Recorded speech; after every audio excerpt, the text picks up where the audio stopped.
নমস্কার, সফনাভিক নিউজ নেটওয়ার্কে আপনাদের স্বাগত।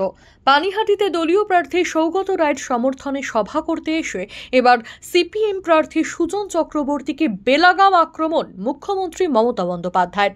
তার অভিযোগ, এ রাজ্যে বিজেপির সৃষ্টি সিপিএম এর হাত ধরেই, আর সুজন চক্রবর্তীও নাকি যাদবপুর ছেড়ে দমদমে এসেছেন বিজেপিকে জেতাতে। এখানে সিপিএম এর কেউ কেউ যাদবপুর থেকে এসে দাঁড়িয়েছেন আর বড় বড় জ্ঞান দিচ্ছেন। এরা হচ্ছে বিজেপির 1 নম্বর দালাল। বিজেপি পার্টি হয়েছিল কোত্থেকে?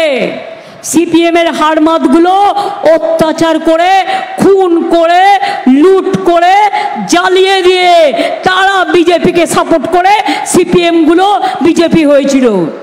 বিজেপির হাড়মাত সিপিএম এর ওস্তাদ, আর এখন ভোটে দাঁড়িয়ে বলছে দুর্নীতিতে ভরে গেছে। আমি বলি, লজ্জা করে না চোরেরা? তোমাদের এত হিংসে কিসের? বিজেপির সবচেয়ে বড় বন্ধু, তাই মনে রাখবেন, একটি ভোটও সিপিএম কে দেবেন না। পানিহাটিতে মুখ্যমন্ত্রীর সভা চলাকালীন সুজন চক্রবর্তী ব্যস্ত ছিলেন বিলকান্দায় প্রচারে, আর সেখান থেকেই ফোনে তিনি প্রত্যুত্তরে বলেন, পরাজয় নিশ্চিত জেনে মুখ্যমন্ত্রী যা মনে আসে বলছেন, যার কোনো ভিত্তি নেই। মুখ্যমন্ত্রী আজকে মিটিং করলেন পানিহাটিতে, অর্ধেক ভেঙে দিয়ে মাঠ অর্ধেক করে 1,000 লোক জুটলো না প্রধান মুখ্যমন্ত্রী মিটিংয়ে। মুখ্যমন্ত্রী কোনো মান সম্মান থাকে? ওর মিটিং এর লোক হয়েছে সাকল্যে 1000 খানেক, আর পুলিশ ছিল 1002। লজ্জায় তো বন্দ্যোপাধ্যায় দিচ্ছিল বক্তৃতা, সেটা না করে উনি আবার কি এমন তেমন কথা বললেন। ভাই, সুজন চক্রবর্তী যাদবপুর থেকে উড়ে এসে এখানে বসেছেন কেন? তো উনি কালীঘাটে সব্যরাস্তি করে উড়ে এসে এখানে ভাষণ দিচ্ছেন কেন?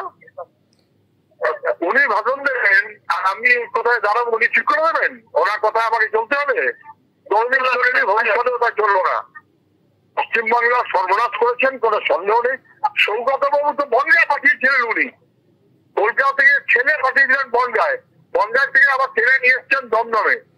আয়নার সামনে দাঁড়িয়ে দেখুন, মুখ্যমন্ত্রীর কথার কিছু মূল্য থাকা উচিত। মূল্যহীন কথা মুখ্যমন্ত্রী বললে ঠিক হয় না। বিজেপি যেখানে হারবে সবাই জানে, তৃণমূলকে হারাতে হবে।